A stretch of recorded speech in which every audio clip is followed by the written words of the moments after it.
lakini hana matendo, je, ile imani yaweza kumwokoa? Ikiwa ndugu mwanaume ama ndugu mwanamke ni uchi na kupungukiwa na riziki, na mtu wa kweli wakawaambia, enendeni zenu kwa imani mkaote moto na kushiba, lakini asiwape mahitaji ya mwili yafaa nini? Vivyo hivyo imani isipokuwa na matendo imekufa nafsini mwake. Lakini mtu atasema, wewe unayo imani nami ninayo matendo, nionyeshe imani yako pasipo matendo, nami nitakuonyesha imani yangu kwa njia ya matendo yangu. Wewe waamini ya kuwa Mungu ni mmoja, watenda mema. Mashetani nao waamini na kutetemeka. Nataka ukapata hapo. Mashetani nao wana imani na wanaamini na kutetemeka kama Yesu alikuwa. Nilikuwa jana pale mnadani na shuhudia, nakutana na mtu mmoja akawa ananiambia. Akasema hivi, kwamba unajua nini wachungaji? Niwaeleze nini wachungaji. Hamna namna ya kufuatilia na washirika wenu kama shetani anavyofuatilia. Akasema mtu mmoja tu akisema kwa jina la Yesu, halafu ile neno kwa jina la Yesu ikaonekana lina nguvu, kwamba huko wanataka kufuatilia mbele kwa jina la Yesu mpaka ifikie. Fuatilia sana. Wao wanakuja timu. Wanapokuja timu wanakushambulia kwa njia yoyote. Wanaweza wakapita kwa ajili ya ndoa yako. Wanaweza wakapita kwa ajili ya watoto wako. Wanaweza wakapita kwa ajili ya chochote kile ili kukudhoofisha. Ili ile wasiku utakaposema kwa jina la Yesu useme na Mungu. Iwe nimedhoofishwa na mawazo. Iwe nimedhoofishwa na shida. Iwe nimedhoofishwa na tabu. Ingawa kupotea hata kitenda. Upotelewe jambo lolote anayezungumza. Nikamuuliza, wewe ni mdau? Akasema nimekaelewa sana. Naelewa hizo protokoli. Wakikuona wewe ni muombaji sana, watatuma timu ukufuatilia. Unaomba sana. Hapo katoka kwenye maombi, na mtu anakukumbuka kwa. Akatoa mfano akasema, kwani unakumbuka Yesu alikusa sana kwenye maombi yake ya siku 40. Kwamba alikusa sana, baada ya kugusa sana, tayari shetani atakaa kikao, kaona huyu mtu pamoja na njaa nimpelekee mkate.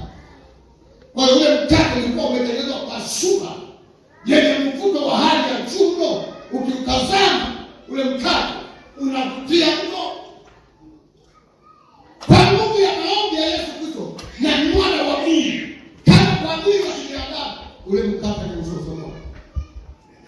Lakini akasema huwezi kuishi kwa mkate. Akadhiki Bwana Yesu sana. Ndio makofi yangu. Pamoja hiyo kwamba chochote kichana, angalieni mahali gani unapofika.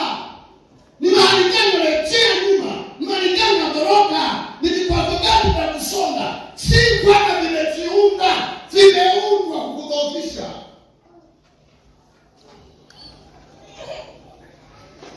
Ndio sana. Ile kasi ya mguso, kwa linagusa mpaka kule ndani, unaenda kufuta na mle ya kukugusa. Kwa mahitaji imani yake na matendo. Kama kuna maneno unadhoofika, unakosa namna ya kufanya kitu kwa utendaji wa Bwana, hata na watu, hata kuamka kujua kipo nyuma bali unazuia nguvu ya kile ambacho unataka kufanya. Ili usije ukapata historia ya maisha yako. Ndio maana tunataka kufanya tunakuwa upinzani wa kutosha. Ndipo sababu tunataka kufuta matendo yako ya shida kama ni utetezi kwa familia yako, ya watoto wako, wa kazi ya Mungu, popote pale. Imeji unawaza ya utumishi wa Bwana, lakini ni bidhaa vimezuiliwa kama kutokutimiza. Na utakana ni uchumi. Kuonesha kwamba tusipompata kwenye uchumi huyu, atafanya kitu kikubwa sana kwa ajili ya kazi ya Mungu. uendelee kuandika historia, uendelee kuandika kumbukumbu kwa Bwana, ili Bwana atengeneze namna ya kufunguo katika kile ambacho wewe unataka kufanyike. Shikamana yale kwa Mungu. Hebu mshangilie Bwana wetu kwa makofi mengi. Unatamani utumike kwa uaminifu, unatamani ulipe kwa uaminifu, lakini pia kukuta unapotaka kutoa na tukashia hapa kuzuia historia ya kumbukumbu ya kile ambacho tutakufanya. Ninasimama, sijaweka kioo kwenye dirisha. Sijanunua kiatu kizuri. Sijanunua nyumba ya nguo ya mke wangu. Sijafanya hivyo. Kinaingia kufuta. Ni masumbuko kama peka mtoto shule. Kinainuka kuzoea kitu cha historia katika habari ya utetezi. Na kama ungetoa kinyana kufungua lango lingine na kutengeneza historia ndio hicho ambacho tunasoma kwa Ibrahimu, kwamba lengo la Ibrahimu ni kutaka kufuta historia yake ya imani. Akamwambia mtoa mwanao pekee na hana kitu kingine, ni hapo kwa mtoto.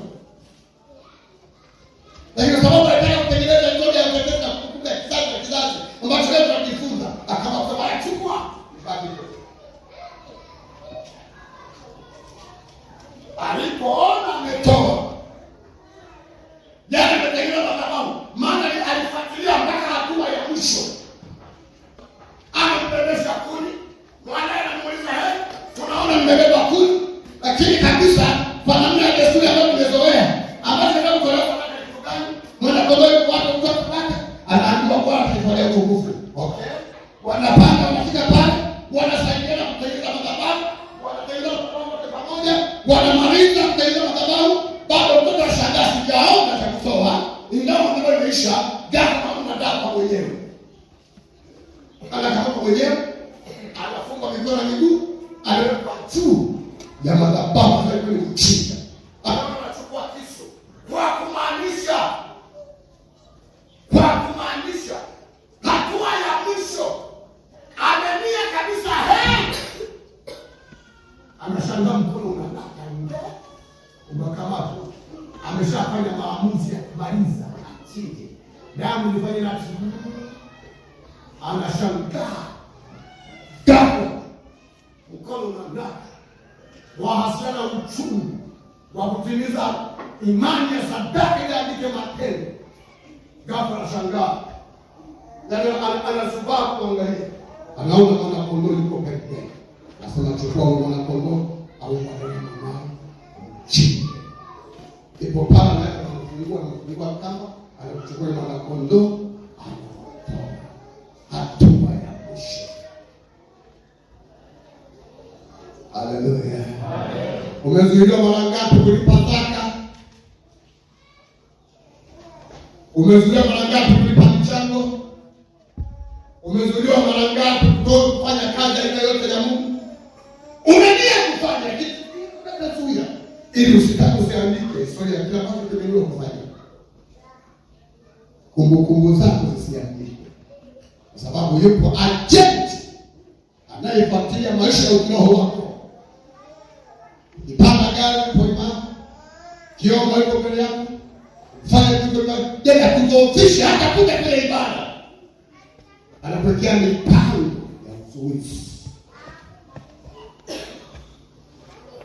Kila tendo tena unalolitenda ni mbegu itachipuka kesho ama leo kwako ama kwenye uzao wako. Lazima tu ni mbegu ya tendo unalolifanya. Ukilifanya kwa uaminifu, usizuiwe na chochote kile, hiyo ni mbegu, haikomi. Ndio basi kwa kila kazi ya mtu italipwa. Usiba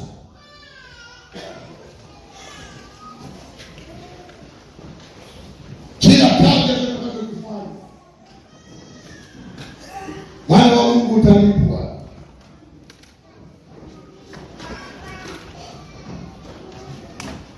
Ushike mkono kwa mtihani yako, shikaneni mikono. Kama paneni mikono, tunataka kwenda kuomba. Hakuna kitu ambacho tunafanya katika juu.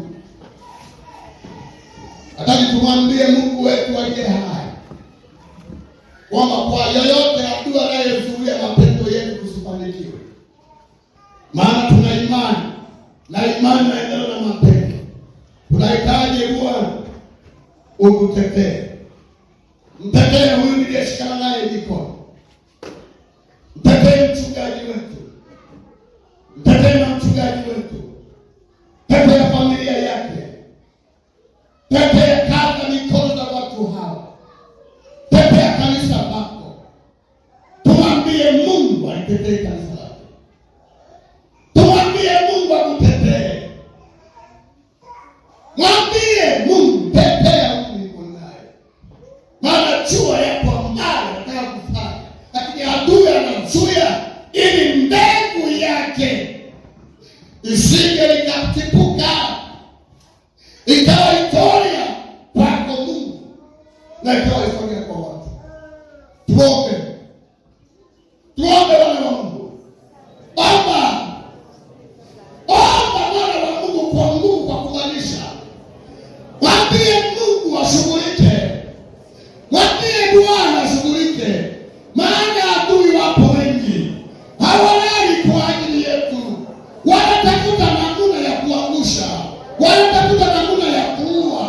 Wanatafuta namna ya kuharibu. Omba Mungu, mwambie Mungu, tetea huyu ambaye ameshikana naye mikono. Tetea Bwana wa majeshi. Tetea baba na mama yule. Tetea kijana na baba yule. Tetea kanisa lako Mungu. Tetea wamama Bwana. Tetea wababa mfalme. Tetea vijana Yesu watetea. Katika jina la Yesu Kristo. Katika jina la Yesu Kristo. Katika jina la Yesu Kristo wa Nazareti. Achilia neema na neema kwa ajili ya watu wako. Achilia neema na neema kwa kanisa lako. Katika jina la Yesu Kristo. Naomba ukalifungua kanisa lako. Naomba ukalitetee kanisa lako. Naomba ukawatetee watu wako.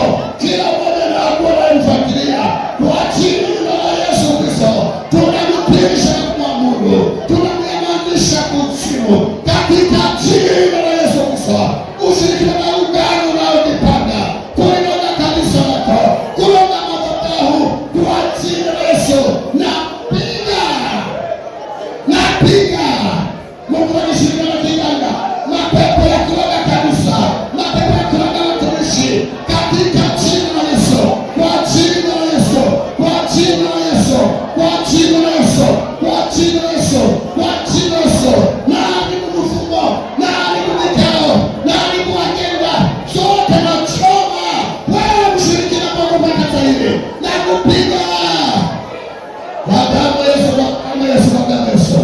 Katika jina la Yesu Kristo, wewe aje tunaweza kuona kuanzia madhabahu mpaka mwisho, kwa wazee wa kanisa, kwa mashemasi, kwa watu wote wa idara, kwa damu ya Yesu Kristo. Na haribu kila chochote, na haribu kila mfumo, achia shetani, toeka, toeka, toeka kwa damu ya Yesu Kristo. Bwana pekee, nahitaji kazi yako, nahitaji kanisa lako, nahitaji watu wako Mungu, wakaimarishwa waona mbegu yale kutengeneza historia, yale kutengeneza kumbukumbu ya vizazi na vizazi, ya kwamba kwako Mungu tulitenda kama kadakasi, wakapona na kufunguliwa kwa hai tena, kama wakilamekia namna ambavyo walifunguliwa wakaweza na makaongeza miaka mitano. Ni kwa matendo yao, wakina Ibrahimu kwa historia zao, ni kwa matendo yao. Bwana majeshi, kwa ajili ya historia njema na mbegu njema, mama yakaponywe, mama yakaponywe, mama yakaponywe, baba yakaponywe, vitu yakaponywe katika damu ya Yesu. Fungua lango kwake katika jina la Yesu Kristo, katika jina la Yesu Kristo, katika jina la Yesu Kristo. Yako neema unayetuwazia